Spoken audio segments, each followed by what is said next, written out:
प्रधानमंत्री नरेंद्र मोदी 74तम जन्मदिवस अवसर में नियाड़ी निर्वाचन मंडली बीजेपी कृषक मोर्चा पक्षरु कुंवरपुर स्थित हनुमान मंदिर रे वृक्षरोपण और दीपदान कार्यक्रम अनुष्ठित हो जाइछि। राज्य बीजेपी कृषक मोर्चार साधारण संपादक अशोक रथ प्रभु हनुमान निकट में दीप जलाई मोदींकर दीर्घ और निरामय जीवन कामना करथिले।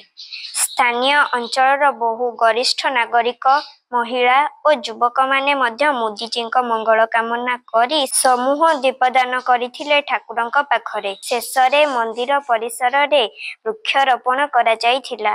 मु अशोक रथ राज्य कृषक मोर्चा साधारण संपादक। आज मोदी जन्मदिन सारा भारत वर्ष में पालित होती 74तम जन्मदिवस।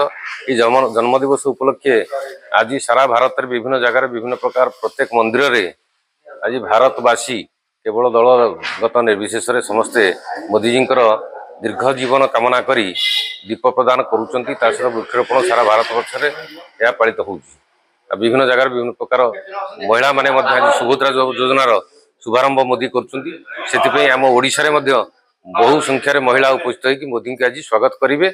मोदी आज महिला योजनार प्रथम करी शुभारंभ करेंगे। इठी आम अंचल नियाड़ी निर्वाचन मंडली कुंवरपुर हनुमान मंदिर रे आज दीपदान सहित मोदीजी दीर्घ जीवन कामना करी आमे वृक्षरोपण कर।